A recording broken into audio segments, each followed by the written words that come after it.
Yeah, ma, good morning. Welcome back after few days of our revision. So today we are going to start the new unit, unit 3, that is virtualization. So hope all of you understood what you are virtualization in the previous classes along with the revision classes. Okay, so I repeat, what is a virtualization means? After connecting all the computers throughout the world as per our requirement, the resources are shared to all the users based upon their request. With the virtualization, we can execute number of applications. No need to install all the applications, but on top of our hardware, a new software or middleware is going to be installed called the hypervisor, which will take care of all the resources allotment. If any resources are not going to use for long time, it will search that and try to allocate to any user who want that resource, so that we are going to utilize our resources very efficiently without wasting our time and resources. So that is the advantage with virtualization.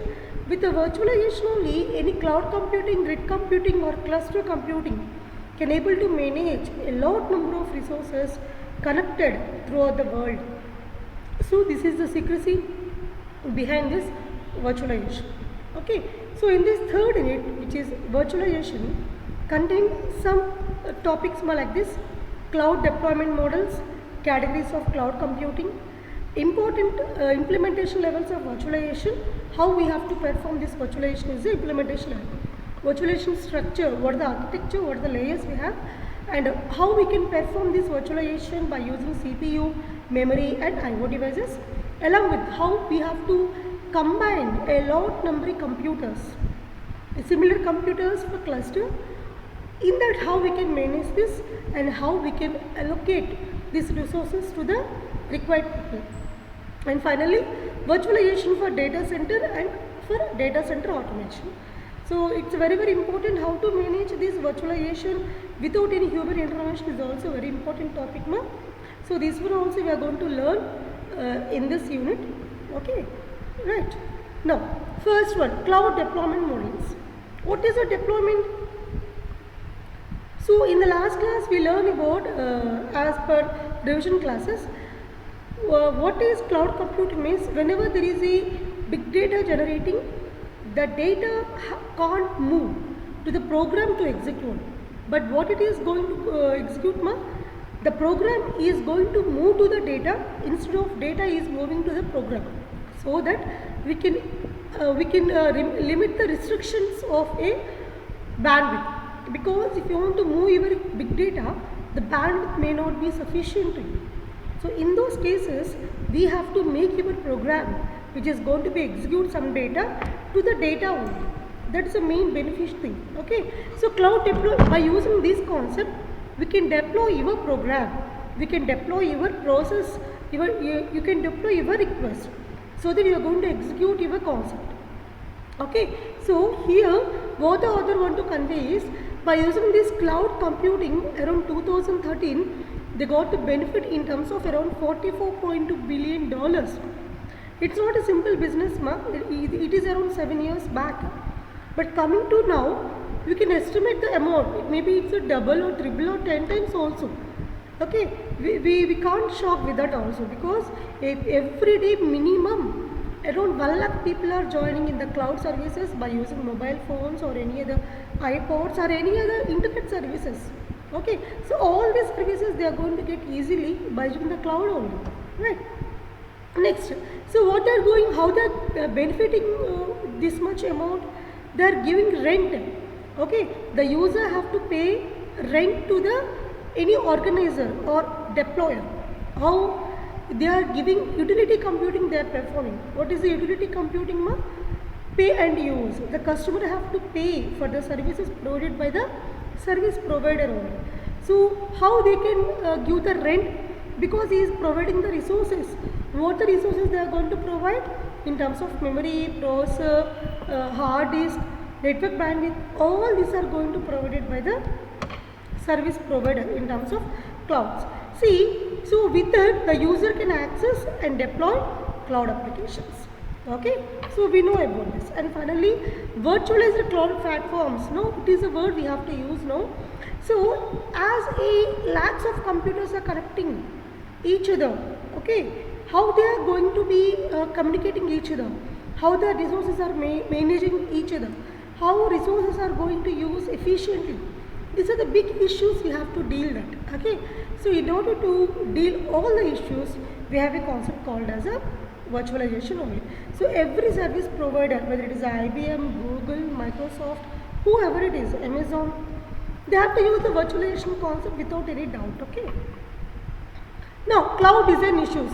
Now, for anything, the design issues are going to be the same. I repeated that also in the previous class. So, what are the cloud design issues, ma? Scalability, performance, security, quality, right?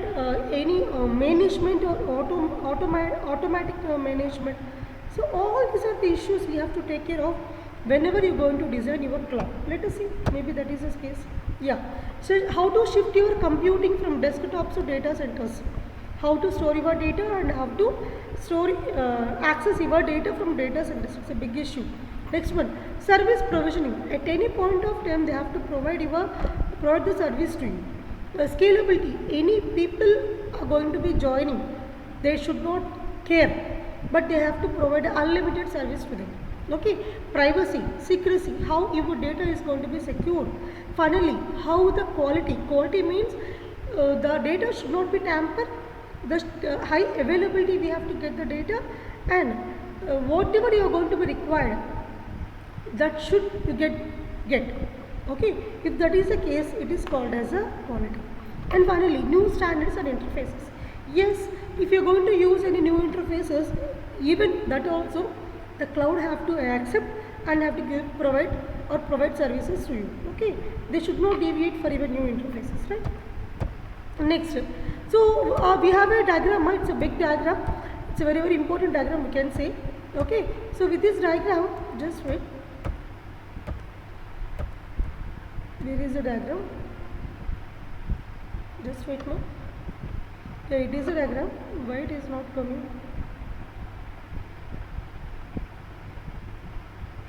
Yeah, so it is a diagram we have. In this, the total unit, I can say, we can explain in one single diagram. See, this is a cloud computing. On top of every cloud computing, there is a virtualization concept. Okay, so further they have to maintain your data automatically, that is automation, and they have to follow some standards so that your data is going to be very secure, quality, and automatically the service is always round the clock. Okay, so further they are providing some deployment models.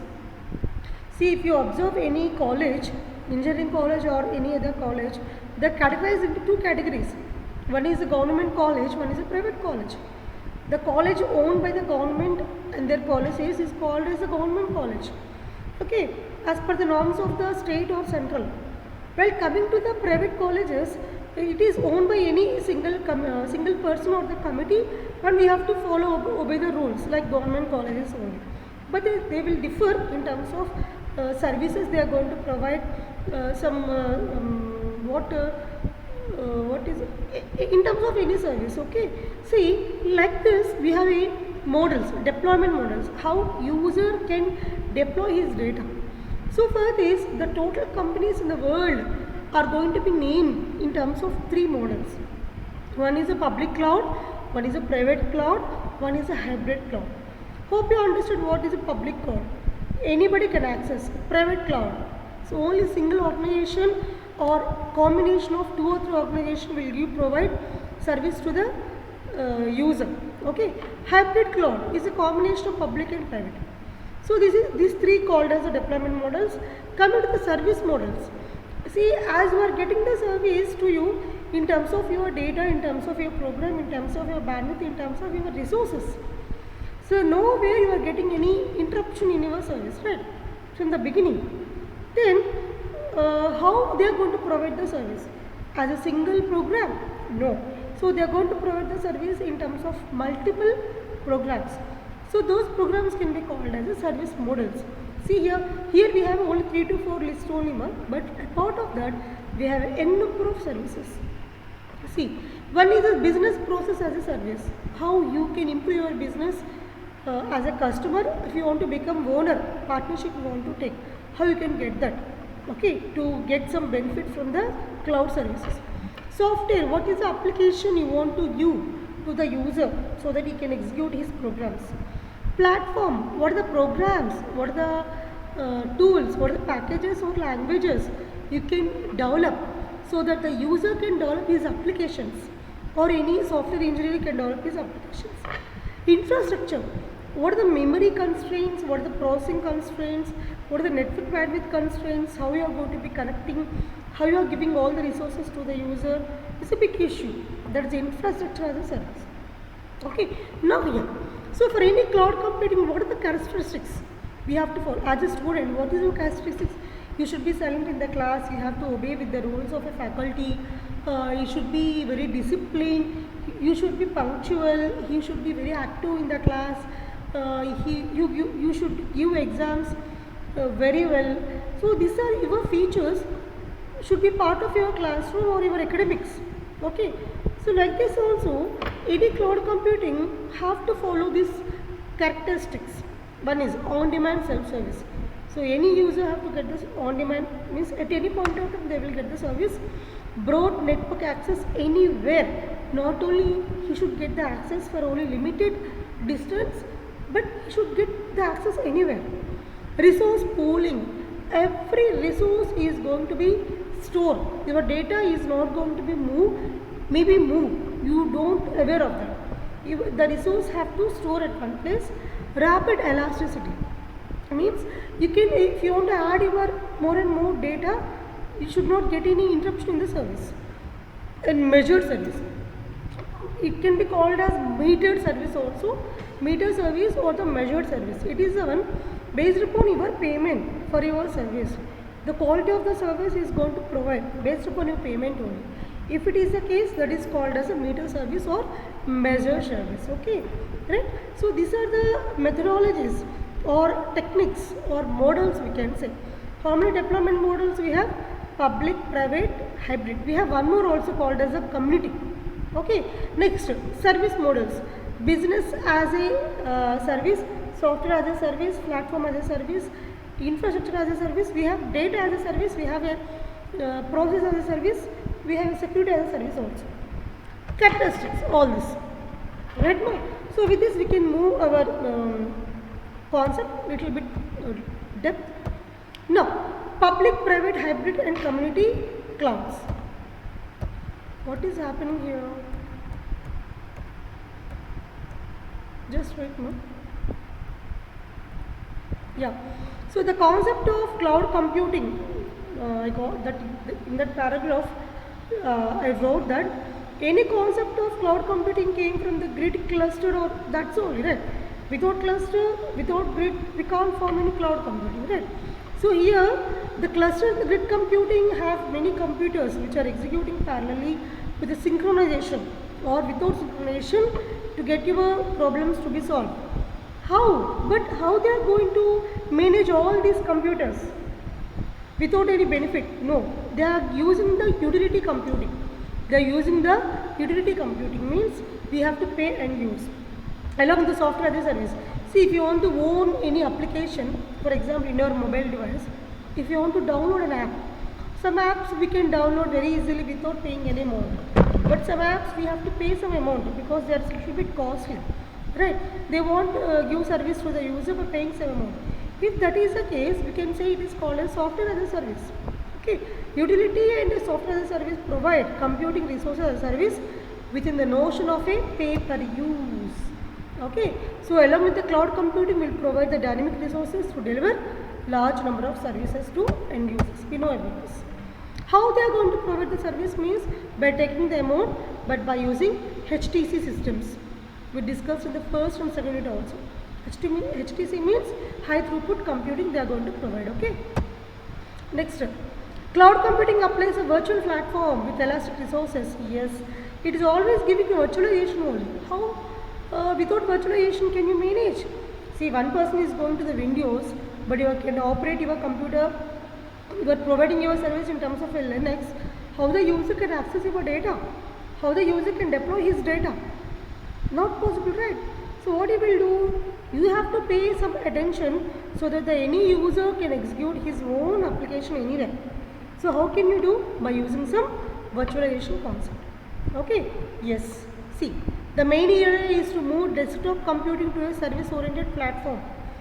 Your execution is not going to done here, but your execution is going to be somewhere which is compatible to that environment. No need to come to you also. So there is a big picture. With this we can get some information in terms of different companies. If you observe, here we have three types of cloud providers, okay, or deployment models, we can say public, private and hybrid. If you observe here, the yellowish one is called as a public cloud. Okay, we have a number of service queues requesting by the users, okay, and they want to respond with the platform front end.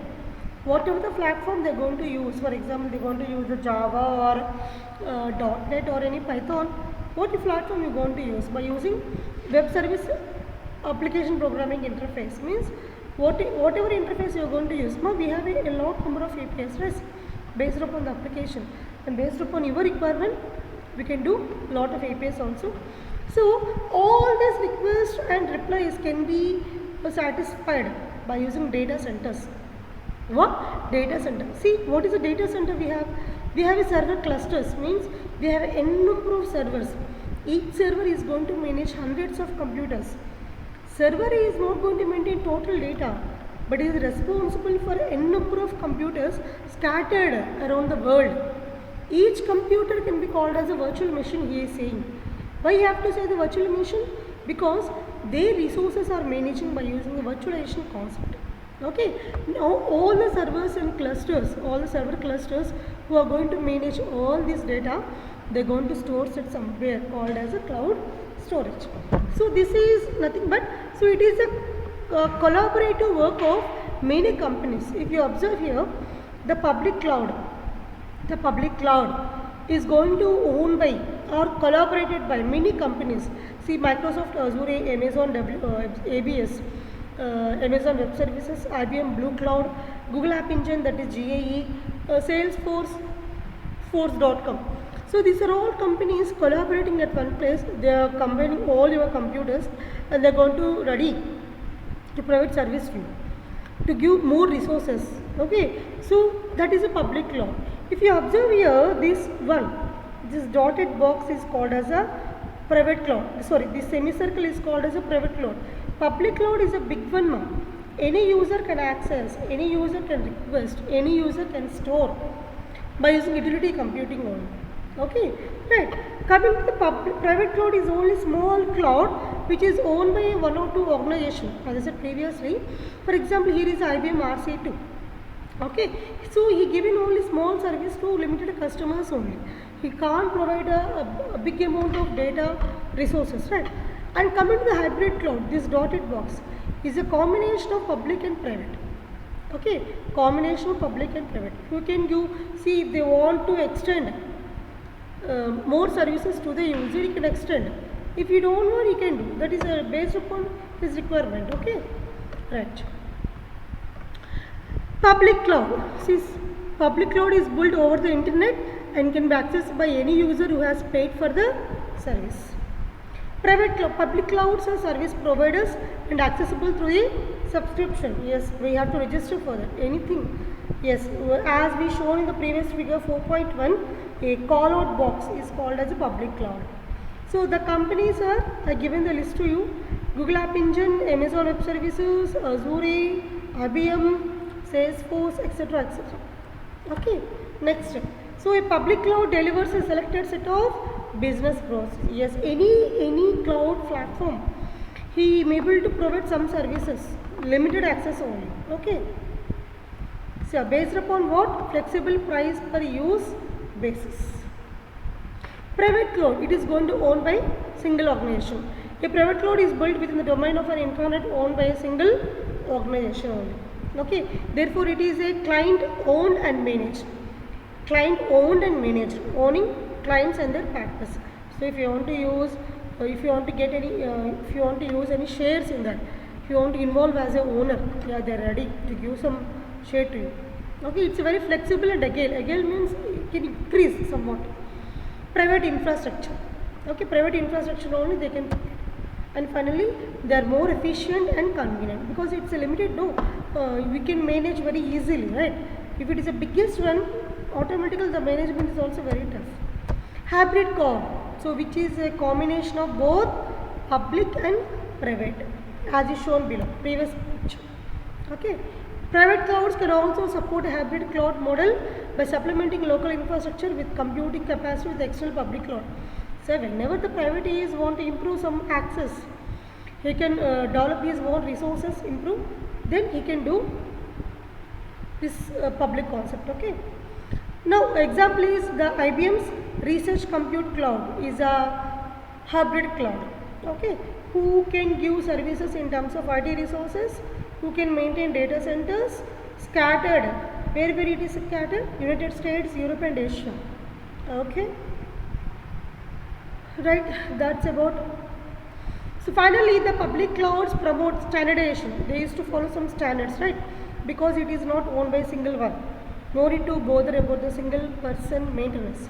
Okay, preserve capital investment, you will get the benefit also, and offer application flexibility. Is any number of applications they can own because it's a big organization, right? For smaller organization they can give only few applications.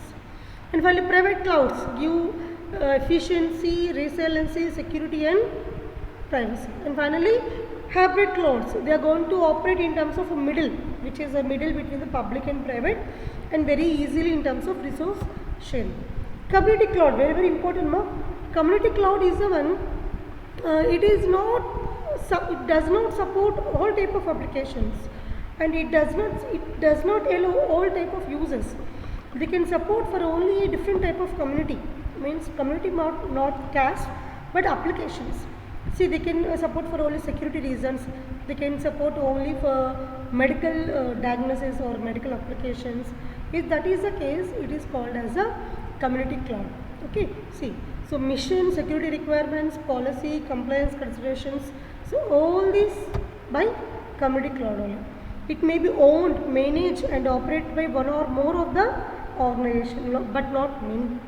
In the community, third party. So third party will be there who will be mediate between the customers and also with the owners. Data center networking architecture. It's a very, see, if you want to maintain a cloud, automatically we have to maintain some data centers, which is a collection of many servers. If that is the case, so what we have to maintain, that is a topic here. I will show the first diagram, later we will go to the theory. Where is the diagram, ma'am? Where is it? Hope it is not. Okay, I will show the diagram, maybe the next topic I kept in that. Yes, the core of the cloud is a server cluster, right? So without server cluster, we can't communicate any number of devices. A few control nodes are used to manage and monitor cloud. So all the computers are not going to use for your processing, but some of only can be used for processing. Some of may be used for the storage. Some devices can be used for the networking, right? See, a few control nodes are used to manage and monitor cloud activities. The scheduling of user jobs requires that you assign work to virtual clusters created for users. Yes, the gateway nodes. See, if you want to communicate with any outside systems, a part of your premises, then we have to use the gateway nodes. The gateway nodes can also be used for security control of the entire. Yes. See, if you observe that word, what it is? What is that word? I am not getting. See, whenever the new application is trying to access your data, we have to give permission in terms of, what is that word? I am not getting. Sorry, I am not getting that word. Application gateway protocol, actually, technically we have another name for that. What is that? No, I am not getting.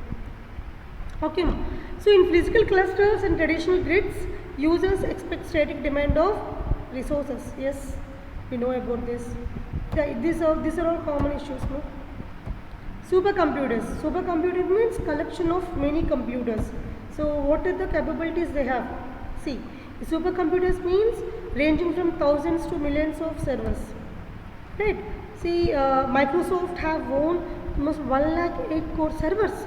Oh my god, in 50 containers they get, and they divided data center in terms of 50. So all 50 data centers can accommodate 1 lakh 8 core servers, means each server have 8 cores. In this he can maintain a big number of memory disks also, right? Yeah, this is the picture I want to show that. But it is used for both concepts. If you observe here, these are all the servers. These are all the servers. Okay. So this is the switch, L2 switch, which can be used by, see, every server has its own memory. But if you want to communicate with any other outside systems, they can use the switches. What is the switch, no? Store and forward concept, where you can store your data, process your data, and forward your data to any other user. If that is the case, it is called as a switch. See, outside load balancer, whenever you are going to go to the, if you want to store your data in terms of a data center, we have to manage the load also. If the data center is not able to accommodate more amount of data, we have to manage that, right? So by using this load balancer, you can verify whether they can balance the load or not. Okay. Next one is access router. So by this we can access your data in terms of internet only. But we have a BR also. What is a BR? Border router. Means these are all the gateways. See, whenever your data is moving outside of your premises, means without internet we can't go anywhere, right? See, in the internet only, whenever it is going to moving outside of your premises, then it is called as a border router. They will take care of all the data. How they can take care of? They will take care of, see, if two persons are somewhere from one area to another area, maybe in the AP also. So we people in Kavali may not be same as the people in the Chittoor. Their language, their food somewhat different, right? So we need some conversions, right? So if that is the case, the border router will take care of all the compatibility issues. Maybe IP address verification, security reasons. Yeah, I got that one. Firewall. Firewall is the one which takes care of all the incoming and outgoing transactions. He will not allow outside people easily, and he will not let inside people to go out easily, because the data may be, they are feeling that the data may be leaked. So that they can't move the data. Okay. Now cloud development trends. Private clouds we have, public clouds we have. So all this repeated, no? Same.